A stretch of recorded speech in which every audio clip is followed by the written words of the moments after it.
Episode number 17, Ironman Texas 70.3 with Danielle Dingman. Welcome to the pursuit of the perfect race. My name is Terry Wilson, and with each episode, I bring athletes to you that share their experiences at races in order for you to find your perfect race. We will hear stories from athletes of all ages, abilities, and races of all distances. So regardless of where you fit in, there's something in it for you. Thanks for spending some time with me today. Now let the pursuit begin.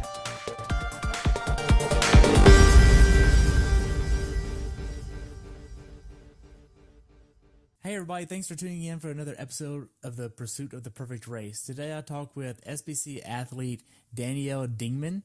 This was her second pro race of the year at Ironman Texas 70.3, where she had a total time of 4 hours, 23 minutes, and 57 seconds. She placed 8th in her division. I appreciate you coming back on the show. I look forward to talking about your race. Yeah, it is a good time. So what made you want to do this race? Oh, man. Well, why not? I mean, first of all, I was really excited to go back to Texas. I went to Baylor, and so that's based in Waco, Texas.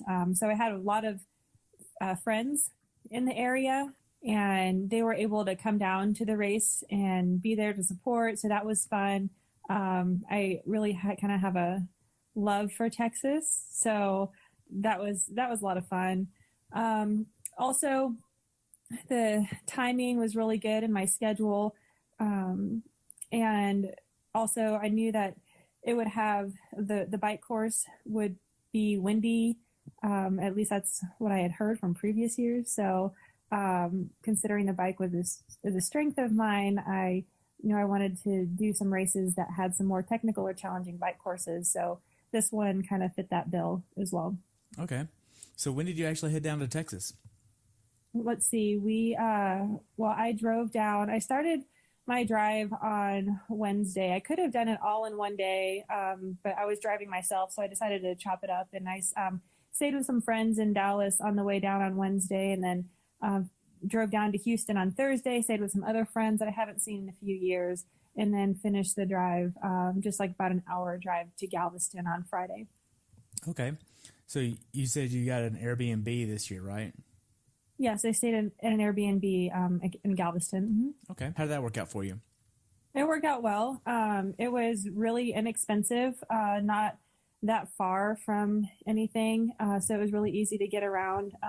And it's nice staying in the Airbnbs because generally you have access to the kitchen, so if you wanted to cook or just kind of have your own quiet space, you have that. Okay. So on Friday, did you start looking at the weather any?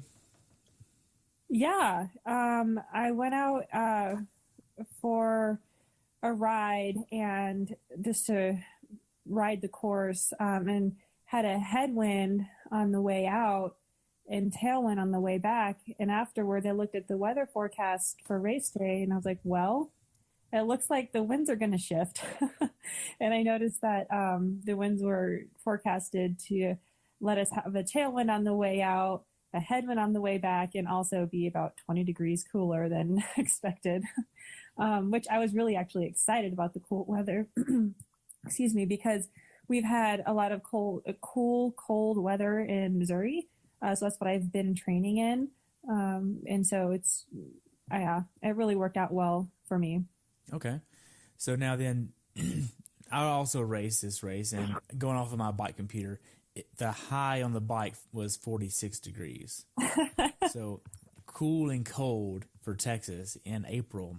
It's really weird. Yeah. So now then, on Saturday, how was your check-in process and actually getting down to the race venue? Yeah, it was really easy. Thankfully, with the pros, we were allowed to check in our bike on race day. So I didn't have to worry about bringing that in on Saturday. And I was able just to have a little bit more rest time on Saturday, and then bring my bike and all my stuff for transition on race morning. But yeah, everything was really easy. We were told to expect traffic on race morning because there's really one way in to Moody Gardens where the race venue is. So we just allotted for some extra time on race morning and got there pretty early. Okay. So that we didn't have to be delayed. Okay, so now what did you have for dinner this time going before the race? It's so funny. I feel like I ate so much before this race, but it worked out well. So 2 nights before, we went out to this really nice, I say really nice, I mean, it's like home-cooked Italian place with fresh pasta. So I had that and some chicken and vegetables a couple nights before. And then also I'm pretty sure I had some pancakes that day. The day before the race was a little bit lighter. I actually had some, I never say this right, but pho, the PHO soup. Right. Yeah, I had that actually for dinner, which was a first to have soup for pre-race, but I figured it had liquid for hydration. It had rice noodles, so rice, carbs. It had chicken and vegetables, so it was perfect. Okay. So now then, did you try to get in bed early that night as well?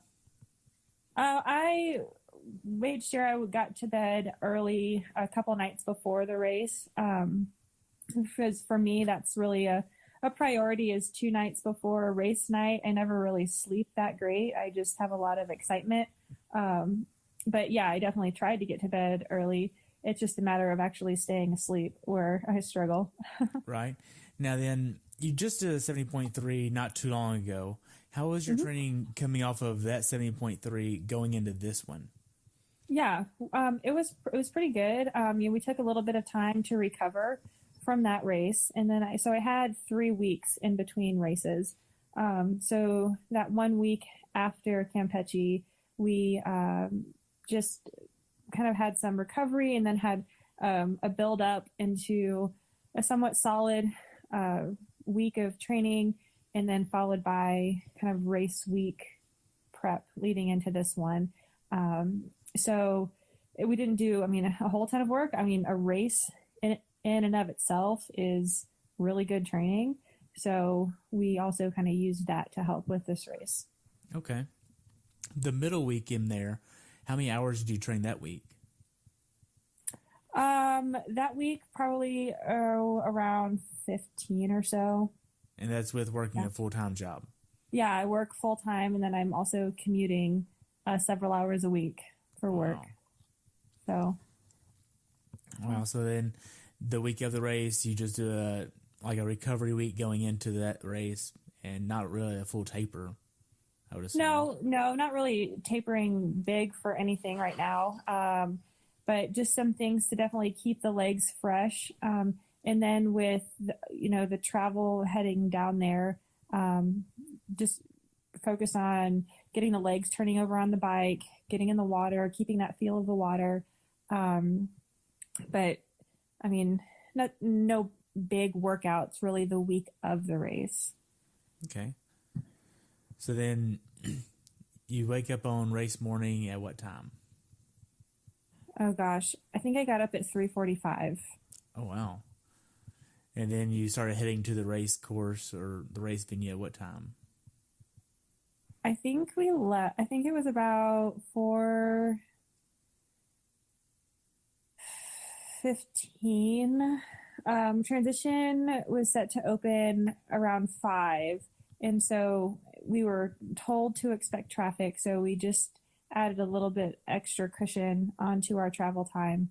And we were actually some of the first people into the area. And so we got a parking spot literally right next to transition. I could see my my spot on the rack from the vehicle. So I could sit in the nice warm car until I had to warm up. So that was really nice. Nice. Now then, skipped a little bit. What did you have for breakfast the morning of the race? Oh, just my go-to, which is just some oatmeal. Really gross oatmeal. Yeah.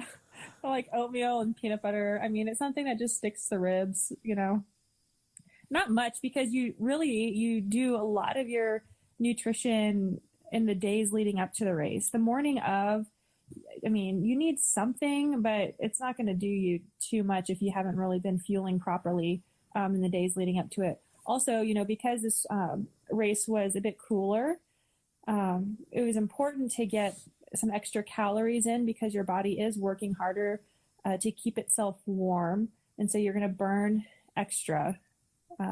So I wanted to make sure I got enough fuel in those days leading up to the race. Gotcha. So now then, you mentioned it was a little bit cooler. What was the actual temperature that you had on race day? Oh, I think it was like 50, but the wind chill was cooler than that. Okay. And I also think that the temperature dropped during the race. Right. That's what I had as well. Mm-hmm. Now then, the water temperature I heard was 69. Oh, water felt great because we had our wetsuits on. It was nice and toasty. Yeah. Did you wear a full sleeve wetsuit for this? Yes, that's what I have. Mm-hmm. Nice. Which wetsuit did you use? I have a Roka Fusion wetsuit. How did it work for you? Hey, it worked great. Kept me warm. Yeah.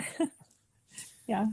Nice. So the time between you get your bike and all that set up and the time you get in the water, what were you doing besides staying warm in your car?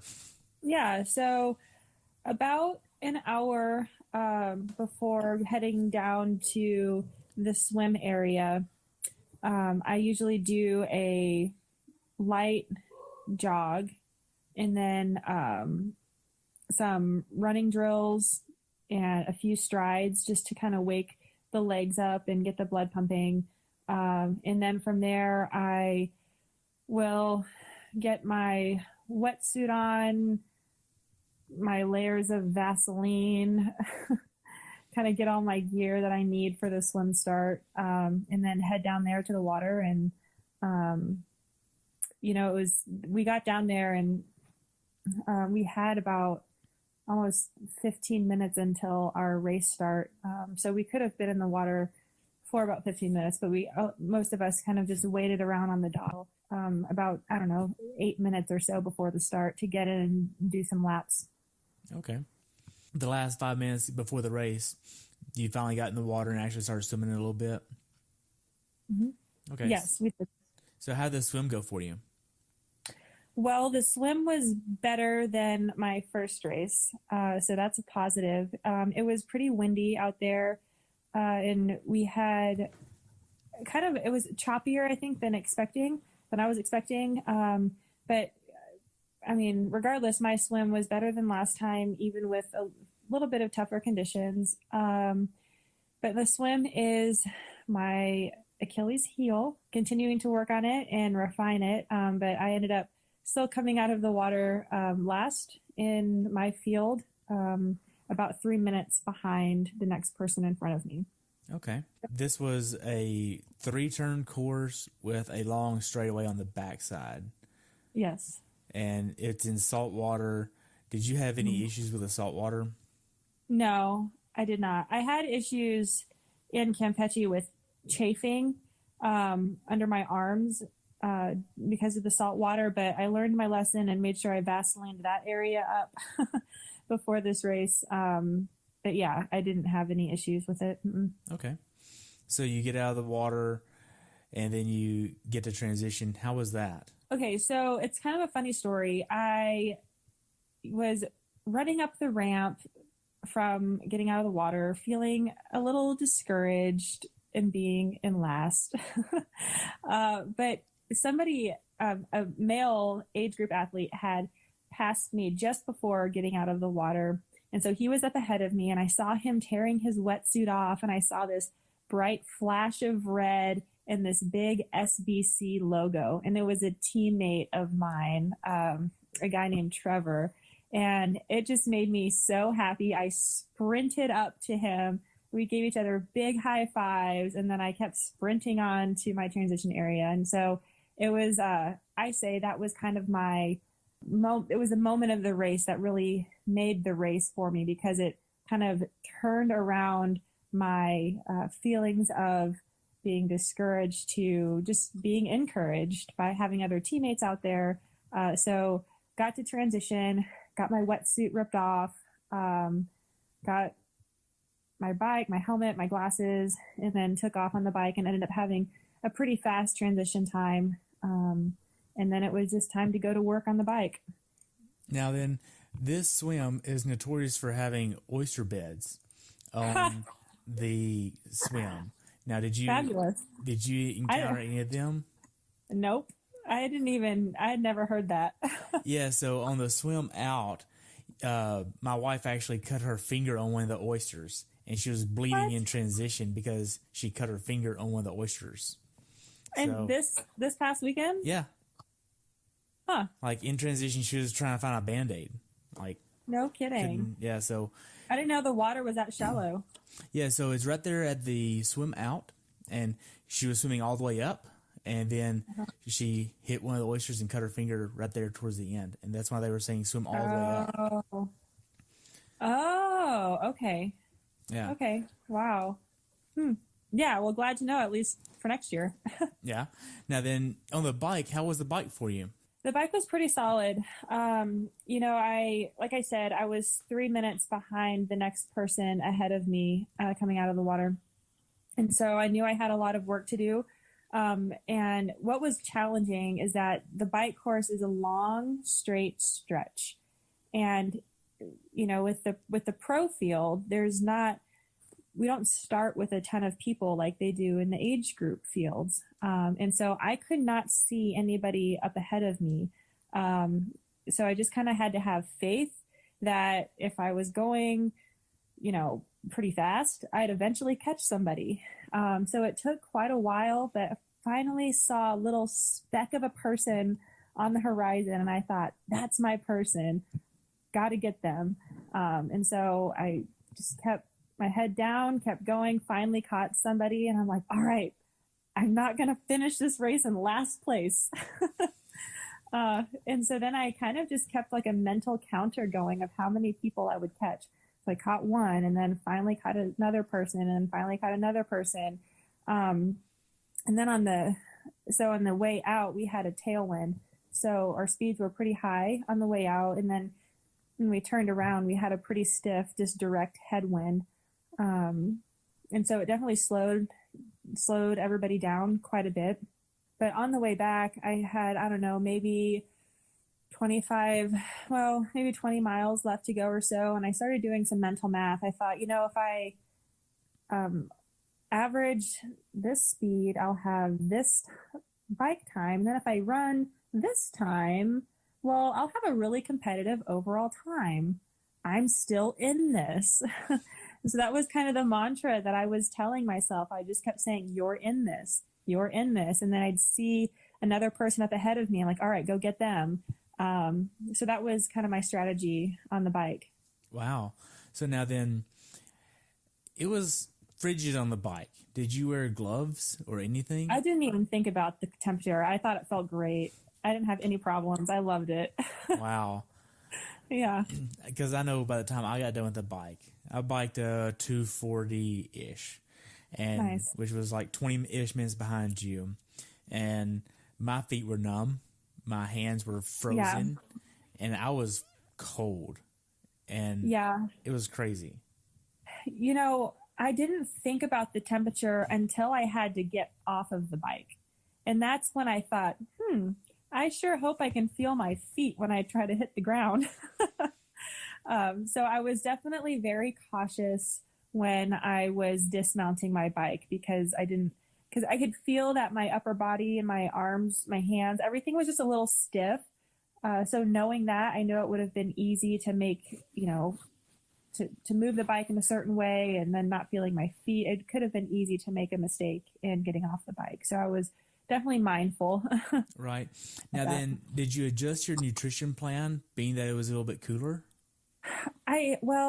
Not intentionally. I definitely wasn't eating or drinking as much as I normally do. Part of it, my stomach wasn't feeling the best, and I really didn't want to eat. But then I was thinking, you still have to eat. Like, you really don't have an option. You hear stories of people saying, yeah, it was cooler, so I didn't eat my food, but then I really paid for it on the run. I didn't want to be that person. So I really kind of still forced myself to eat. but I definitely didn't drink as much as I normally do. Partly because I was on a mission to keep catching people, and I didn't want to take any extra time in feed zones. So I didn't take any water through the first or second one. I did take water on the third feed zone just to get some extra hydration. Which was a turnaround, right? The third one was not. Well, how many? Weren't there just 3? I think there was 4 total. Oh, there was 4? Okay, well then I didn't take any on the first 3. I just took water on the last one. Okay. Yeah. So I only took 1 water throughout the entire thing to fill up my torpedo, and that was it. And I didn't even drink the whole thing, so I didn't drink that much either. They probably had a lot of leftover water bottles at the end of this race. Yeah, they probably did. So in T1, you had a pretty solid T1, under a minute and a half for this, considering how long it is. That's pretty decent. I mean, mine was at like 2 minutes and some change, and you shaved off like a lot of my time on that, which is great for you. So how was the first few miles of the run? Yeah, well, that transition from bike to run, it was tough because the feet were cold, and I had troubles getting my shoes on because I couldn't feel my feet. It kind of fell over a little bit, and so I kind of had to stop, take a deep breath, reset, and get my shoes on. And it's funny, when you're in that situation, it seems like everything is just magnified, and it seems like you're taking forever. But then when I finally saw my transition time, like, oh, wow, that was actually really fast, even though it felt like it took forever. I think a lot of people really struggled in that transition just because of cold feet, cold hands. I know people had trouble taking their helmets off. I think there was, my mom was there, and she said there was quite a few people who had to ask for help from people to taking their helmets off because they couldn't unsnap it.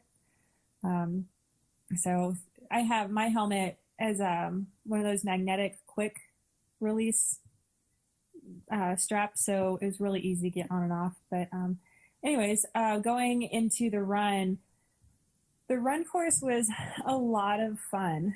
It was 3 loops of just over 4 miles and a pretty technical run, a lot of turns. I kind of had flashbacks to like cross country in high school and college because there was a few sections where we had some grass, we had gravel, and so we had a few little poppers, some little hills that we had to go over. So a lot of fun. The first loop was pretty wide open. It was mostly just pros on the course, so we didn't have much traffic out there. So my first lap was the fastest. And then when we were going into the second and third laps, we were overlapping with the other racers. So I think that might have affected some run splits for everybody a little bit. But overall, it was a lot of fun because it was really spectator friendly. And so the people that I had out there cheering, I got to see them multiple times, which was really encouraging. So really fun course. Now, did you have a strategy going into it? Continue to catch people. Yeah. So I think I entered the run in 13th place. And so then it took me a while to finally catch somebody else. And then there was one point I thought, I might actually be able to pop into the top 10. I just needed to keep having faith in the run and keep moving. It's hard to catch people who aren't really going that much slower than you. It's not like I was trying to chase down people who are running like a minute per mile slower than me. They're maybe just running like 10 or 15 seconds per mile slower than me. So it just took a lot more time to keep catching people. I wanted to try to really drop my splits the last 3 miles. That was my ideal race plan in my head before the race. That didn't happen. My legs were definitely getting a bit fatigued the last couple miles. So Okay. Now, did you have any cramping issues on this run? I didn't have any cramping issues. Within the last mile, though, I could tell my hips were getting pretty tight, and that was just fatigue. Okay. Now then, to backtrack a little bit on the bike, did you hit your average power that you were wanting to have? I didn't have a goal power for the bike. I wanted to do this race on just perceived effort. I didn't look at my power until after the race was over. Okay. But it ended up being about 20 watts higher than my average in my previous race. So I was pleased with that. Nice. So the last few hundred yards of the run, how was that for you? I know you're winding around the bridge and near the start area. So how was that for you? Yeah, it was, well, I want to say painful. It was kind of like this bittersweet moment. I kind of had a thought. I'm like, man, I hope my legs will actually get me to the finish line because my hips were cramping. And I say not cramping. They were just getting really tight that last few hundred. But I knew I was close. I knew I was going to make it. And then coming down the home stretch, I thought, man, I just want to give somebody a really big high five. And then I saw this big hand sticking out. I'm like, yes, there's somebody's hand.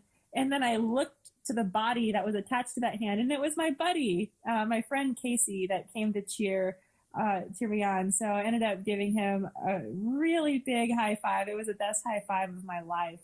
And I have a really cool video and a really cool picture I'll have to share with you on that. But that was a cool moment for me. Nice. So you end up finishing, you got 4:23, just under 4:24, which is a phenomenal race day. So how long did you stick around afterwards? We spent some time in the massage table, getting those hips worked out. Then got changed, kind of out of those wet clothes. I was shivering like a leaf because it was so cold out there afterwards. And I stuck around and talked to some other people. But then we went out with my friends, like I said, Casey and his wife and their kid. We went out with them to eat, and I had a pretty big post-race meal, which was great. Nice. What'd you have? Oh gosh, some breakfast bowl. I think it had I don't even know. It was like eggs and some vegetables, cheese, avocado, salsa. And then I got some breakfast potatoes, and then I got a waffle. Yeah. It was great. Gosh. Well, immediately after the race, I had my protein drink. Okay. So just, got some protein and some carbs in me right away. And then, massage, got a meal. And then in the few days after that, I've been really stretching and foam rolling, Epsom salt bath, really trying to help those muscles rehab. Okay. So now then, how well prepared do you think you were for this race? I think I was as prepared as I could have been. I've been putting in a lot of work trying to improve my swim. We haven't been doing a ton of stuff on the bike and the run because our emphasis is on the swim. But yeah, I mean, I'm really pleased with the outcome considering, that my training time is limited. And I know that I'm doing all that I can possibly do to be ready for these races. So, yeah. Right. So now then, what is something that you'd like to pass on from your experience at Galveston 70.3 to someone else that hasn't done this race before? Yeah. It's funny you ask because my husband asked me a question after the race. He said, "So what did you learn?" And I was like, wow, that's kind of a good question. What did I learn from this race? And the one thing that kind of came to mind is that you have 4 to 8 hours, however long you spend doing a 70.3, whoever you are, you have a long time to get from the start to the finish line, right? And it's really easy to let one moment of doubt, one moment of discouragement define your race. You can let those thoughts kind of overtake your mind and impact your performance in any of the disciplines. For me, when I came out of the water, I had that kind of wave of discouragement come over me. And that's really early in the race to let yourself get discouraged. So the biggest thing that I learned is to look for those moments and find those moments where you get encouraged, get motivated, and realize, how much of a blessing it is to be out there in the first place, and to dig deep and to remember those things that do motivate you. When I was out there, I had a few moments like that. Like I said, when I saw my teammate, Trevor, right in front of me, it totally transformed how I was thinking about that moment. And then also when I was out on the run course, there was the section when we were on, I think it's Hope Road, and then you make that left onto Jones Road, right? Well, that's where the traffic was driving in. That's where they could come in to the venue. And when I was running and about to make that left-hand turn, my friends were just driving in and getting there in their vehicle. And so they saw me, they're like, Danielle, and they waved out of the car. I was like, oh, hey. So that was such a moment of excitement. Then also on the run course, I saw this little kid that looked like my coach's son. And he was holding this sign that said, "You were born for this." And that was really motivating to me. So it was, a lot of things like that happened in this race for me that just reminded me to find those moments in those long races to remind you why you're out there. Wow. That's awesome. Yeah. So I already know your definition of a perfect race. So was this a perfect race for you? Yes. It was? Well, based on the definition I gave you, it has to be yes, right? Okay. I know that I have done everything that I can possibly do to give everything that I could possibly give to do the best I could. And I think that I did that. Are there things that I'll take away from this and apply to the next race because I think maybe I could have done that better? Well, sure. But that's endurance racing. Right. So I'm sure you've heard a lot about this race. What is something that you learned by doing the race that you didn't know about the race? Well, let's see. I had heard that it is a spectator-friendly race, but I think experiencing that really showed that, yes, it is really spectator-friendly, not just because the course would double back on itself and you can see people multiple times. But if you have a family out there with young kids, the aquarium is right there. And so when your crazy family member that's out there doing this crazy half Ironman is on the bike for a few hours, you can take your kids to the aquarium. So I thought that was, it's a good venue. Yeah. Well, that's all I have about this race. Do you have anything else you'd like to add? Oh gosh. Not right now. I'm really excited about the next races that are coming up. We've got Utah in a few weeks and then Chattanooga after that. So, we'll just keep refining those skills and see what happens next. Well, good luck at St. George, and I'll see you at Chattanooga. I'll be racing there as well. Look forward to following you. Awesome. Well, thank you, and good luck to you. I'm going to try. Yeah. Thank you so much for coming on. I appreciate your time, as always. I look forward to having you back on in the future. Have a good day. Awesome. Thank you. You too. All right, bye. Thanks for tuning in today. I hope you were able to learn something from today's episode. If you enjoyed the show, please take a minute to leave a review on iTunes or share it with a friend. Be sure to subscribe so you never miss an episode. If you'd like to see pictures from this athlete's race, learn more about who I am, what I'm doing, or be on the show yourself to share your story, check out my website at CoachTerryWilson.com. Until next time, continue the pursuit.